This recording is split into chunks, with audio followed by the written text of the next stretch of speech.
and then really had a discussion inside the White House and decided that it would be cleaner and easier, instead of picking people up and putting them into Guantanamo, to simply kill them. 2468, no more surveillance state. 2468, no.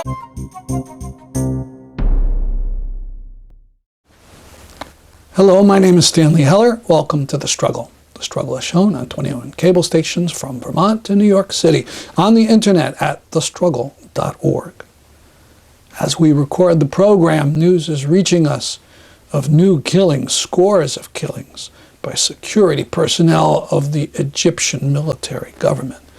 We'll have a comment at the end of the program. We begin with Medea Benjamin, her speech in New Haven about her fact-finding mission to Yemen. She talks about drones and Guantanamo. Then more of the demonstration in Hartford against the massive NSA spying.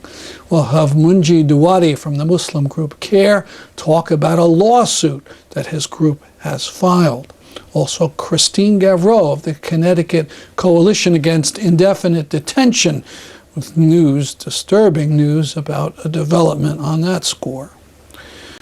Then an embarrassed Israeli soldier from the group Breaking the Silence talks about what a board commander did to a group of Palestinians to pass the time. My talk is about drone warfare, and the premise of drone warfare is a racist one. We're not killing wealthy white kids in wealthy white countries. We're killing poor people of color, mostly 18, 19 years old, in poor countries, and getting away with it as a country. So the violence that we do unto others is unfortunately reflected in the violence in our own society. When I look at this issue of drone warfare, it really comes out of a policy that believes that we can fight the injustices against us of 9/11 by what's over now a decade of killing, and just keep the killing going.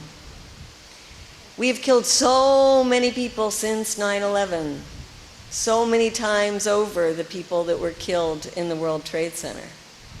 And it just keeps on going and going. And Barbara, you made me reflect on somebody that we met in Pakistan. And as we're recognizing people, I want to recognize a young woman here, Chelsea, who went to Pakistan with us. And Chelsea, how old are you? 23. 23. Saved her money by working in a retail store to pay for the airfare and pay all our expenses to go to a country that people only hear about when they talk about violence.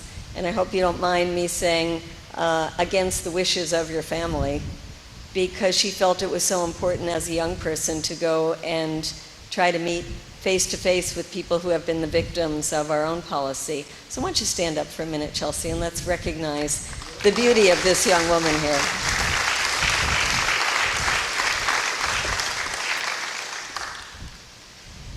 So the US responded to 9/11 with a policy of invasion. On the one hand, invading Afghanistan instead of going in to try to find the individuals who attacked us on 9/11. And then in addition to that, used it as an excuse to invade a country that had nothing to do with 9/11, and that is Iraq. Most Americans couldn't tell you anything about what happened in Iraq. We took a country that was already suffering from a dictatorship and 13 years of sanctions, and we destroyed that country. Destroyed that country, killed who knows how many people, over hundreds of thousands, if not millions. Millions are displaced, and we have no accounting to do for that. Nothing. Reparations, that's a joke. Just keep going on with the military machine. But it turns out that while the American people were all gung-ho about those invasions in the early years after 9/11, 10 years later, they were, what are we fighting for? Why are we in Afghanistan? What was Iraq all about? Why are we losing our own soldiers in something that we don't even understand? Why are we spending so much money when we need that money here at home? And the polls just changed dramatically. And the powers that be in this country recognize that they couldn't keep going with this kind of boots on the ground war, but they wanted to keep going with the wars. And that's where the drones come in. They allow us to keep the wars going, supposedly on the cheap. Cheaper than $1 million per soldier in Afghanistan, cheaper than the more expensive airplanes that had pilots in them. And the American people believe this. In fact, when they did a poll in February of 2012, 83% of Americans said it was just fine to use these drones to kill terrorist suspects. This relates so much to the Trayvon Martin issue because we're allowed to kill people on the basis of racial profiling. Because you know who were the terrorist suspects, Barbara? You know who they were? Any male of military age living in the areas where we are using these drones. That's a militant by definition. I mean, that is just absolutely astounding to think that this administration and the Bush administration gave the CIA and the military the right to kill any young person, any young male in the countries where you're using the drones. And that 83% of the American people said that was just fine. But it included a majority of people who called themselves liberal Democrats. Imagine that. Sold a bill of goods, a faulty bill of goods, that these drones were somehow the great savior. Drones, by the way, come in all shapes and sizes. Some of them can be used for good things, like fighting forest fires or tracking endangered species. But I'm talking about the deadly drones, the Predator drones, the Reaper drones, the drones that are piloted here in the United States in Air Force bases to kill people thousands and thousands of miles away.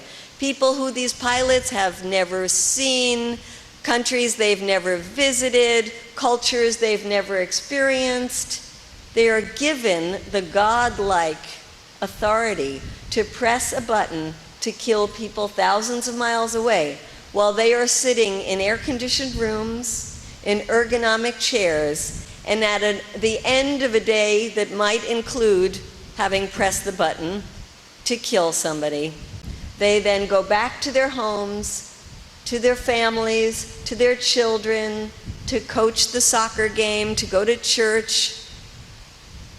That's how the killing is done in this new modern warfare. We have no idea how many people we've killed with these drones, but it certainly is in the many thousands.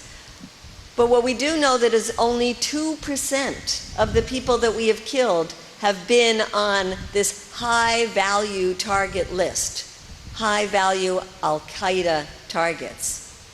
So who were all of the other thousands of people we killed?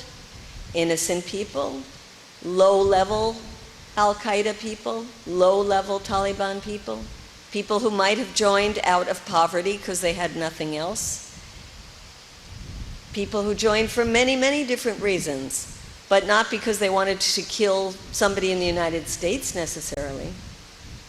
Where have we used these drones?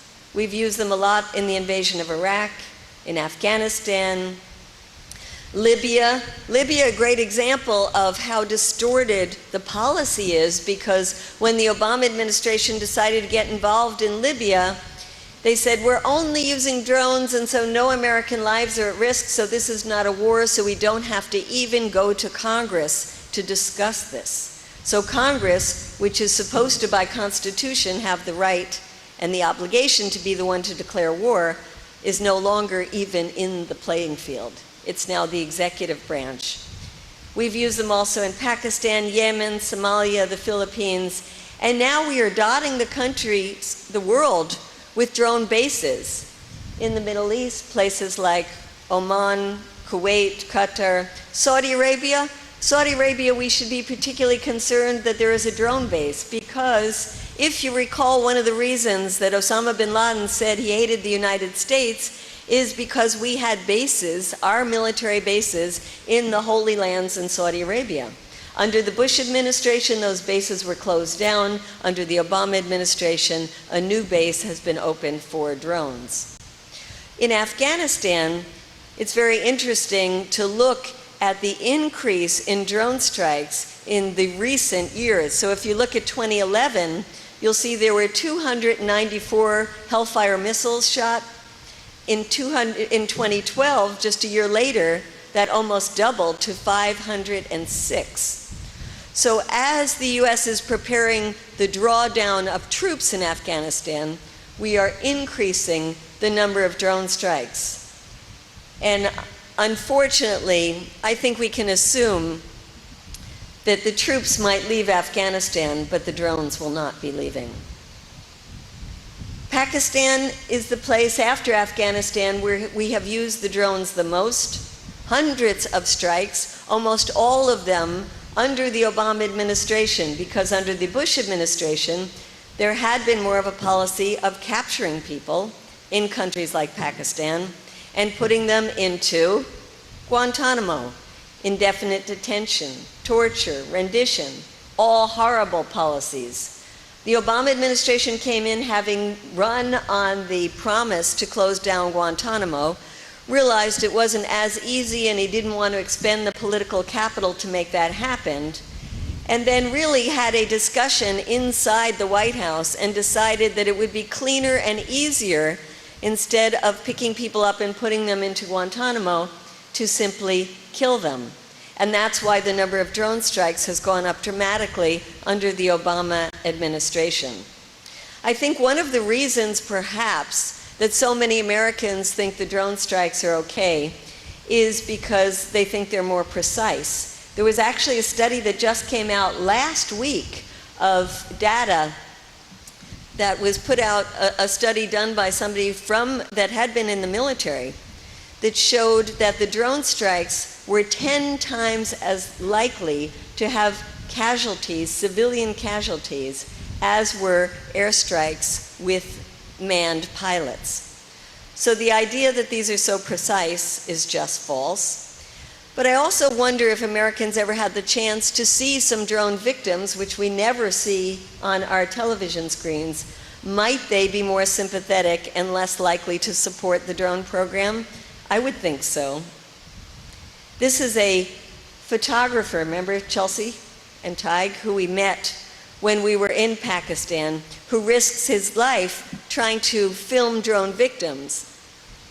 And he said most of the times when he gets to the place of the drone strikes, there's nothing to photograph because the victims have been vaporized by the impact of these strikes. And you might only find pieces of flesh hanging here and there, and sometimes you don't even know if the piece of flesh is from an animal that had been killed or from a human being that had been killed. And so the pictures he takes tends to be people who were hit by the shrapnel or the flying debris from the drone strikes. But I do wish that the American people had a chance to see, especially some of the children who've been killed. One of the men that we met with when we were in Pakistan was Karim Khan, a journalist. This is what his home looked like after it was hit by the Hellfire missiles. And this is his son and his brother who were killed. He told us that the son and the brother worked in the local school as teachers. And one of the things that they taught was how important education was, and that education was much more powerful than a gun. Don't go join a group like the Taliban. Stay in school, get an education. So Karim Khan said to us, imagine the kind of lesson the hundreds of students learned when their beloved teachers were killed by a US drone. One of the ways that the drones are used are to kill individuals who have been identified, but then also there's something called a signature strike, where they're allowed to kill people on the basis of suspicious activities.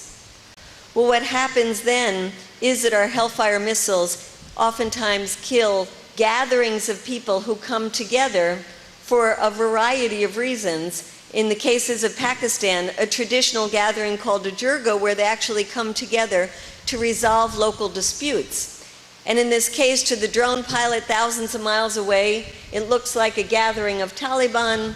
They send in the missiles and kill, as in this case, some of the most respected leaders of the community. March 17, 2011, when the drones attacked a jirga, killing 42 people, you can imagine the hatred against the United States that spread after something like this.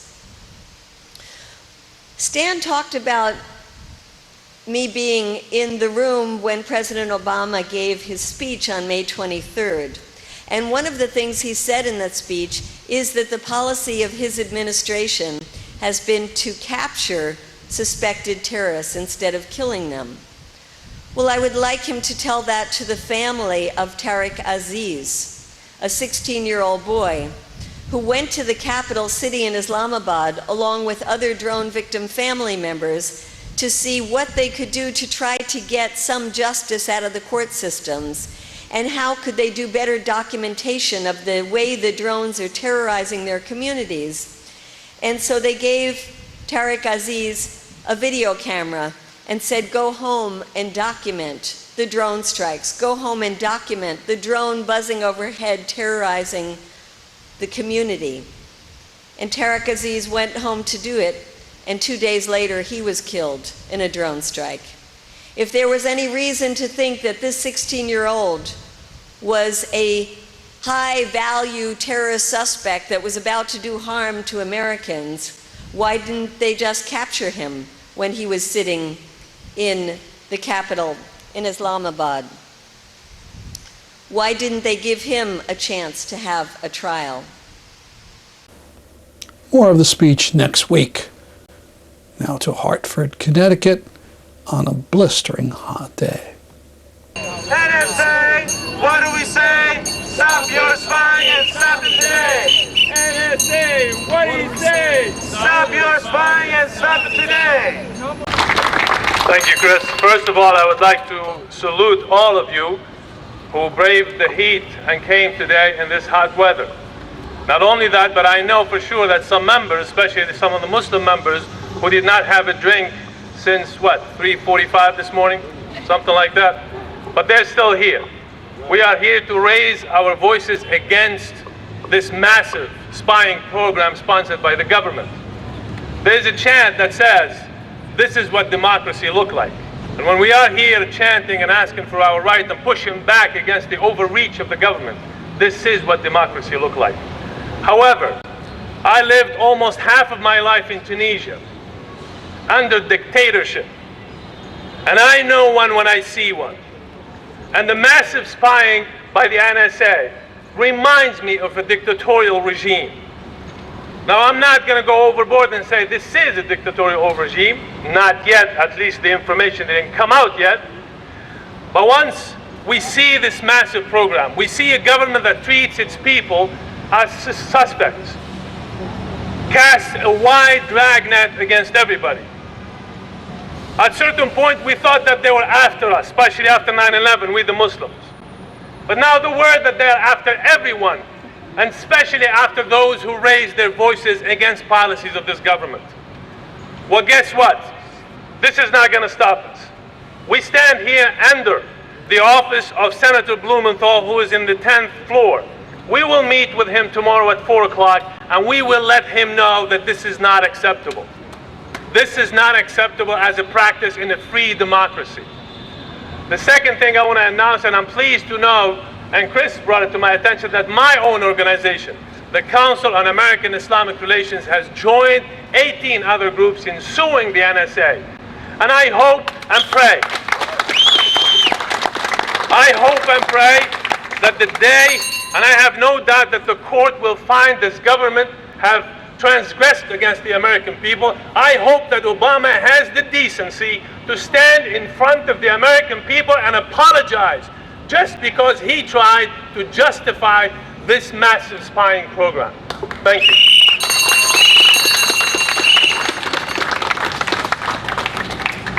My name is Christine Gauvreau, and I'm with the Connecticut Coalition to End Indefinite Detention. Yesterday, in a 60-page ruling, the Second Circuit Court of Appeals threw out the lawsuit filed by Chris Hedges, Noam Chomsky, and a whole series of journalists that challenged the indefinite detention provisions of the National Defense Authorization Act. What does this mean? This means that unless a now uninterested Supreme Court overturns this decision, the possibility of challenging in court the Obama administration's assertion that they can indefinitely detain American journalists or citizens on mere suspicion of some connection with someone they have designated as a terrorist without trial or due process, that possibility is nil. Now remember that during the life of this court case, the government refused, after repeated questions from a federal judge, they refused to say they would not use this provision against journalists investigating foreign wars. And of course, another thing that we have learned is that the real purpose of this massive collection of, as Glenn Greenwald told us, 1 billion phone calls a day, or the trillion email messages really celebrated, whose collection was recently celebrated by one tiny unit of the NSA, is not for actively current investigations, but for retrospective diggings for dirt on somebody who's bothering them tomorrow. This, of course, is a total travesty of democracy. And on top of all that, the Obama administration has instructed all federal employees, on pain of criminal charges against themselves, that they must report fellow employees whose marital troubles or financial difficulties make them emotionally weak, unstable, and perhaps vulnerable to becoming leakers of government information.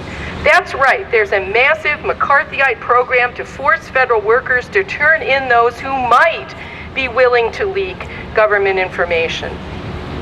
So the big question facing us with this Orwellian nightmare as it gains more and more detail in our minds is what to do about it.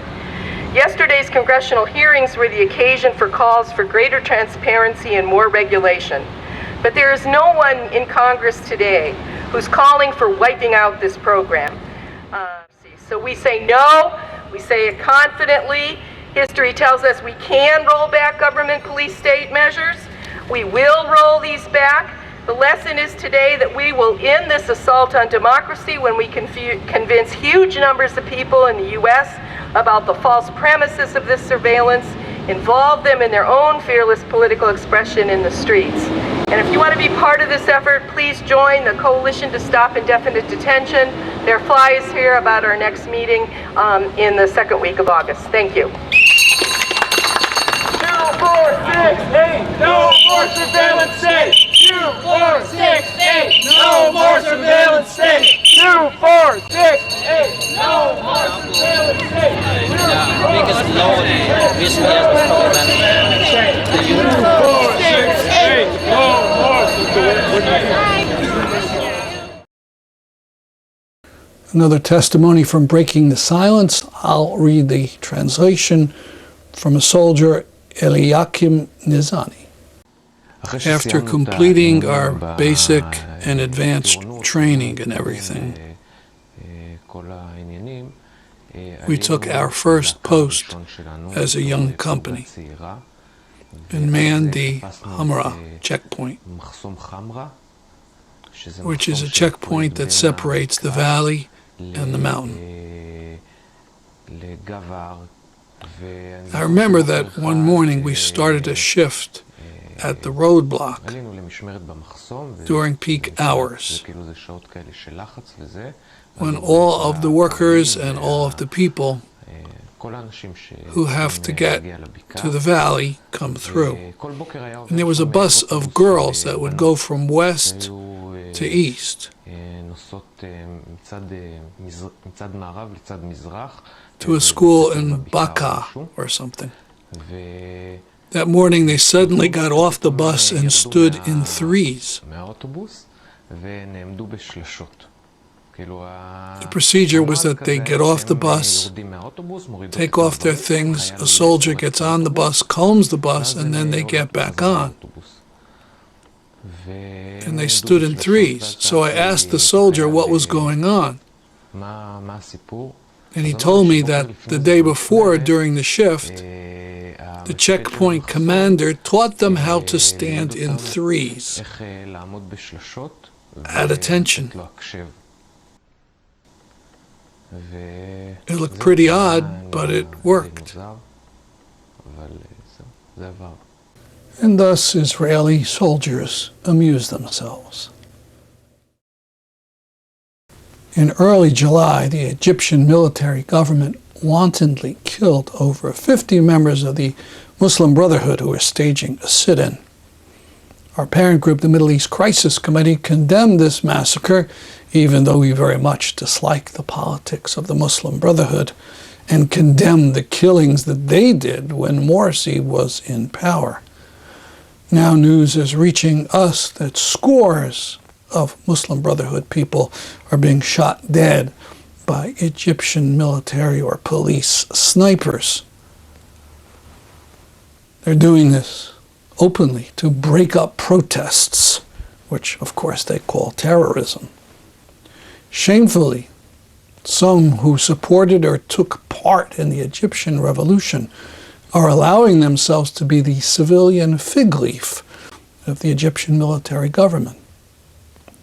As far as what the U.S. should do, end all gifts or sales of military goods to all the regimes, from Egypt to Israel, from Bahrain to Yemen. That's our show for today. See you next week at this time. I'm Stanley Heller, and this is The Struggle.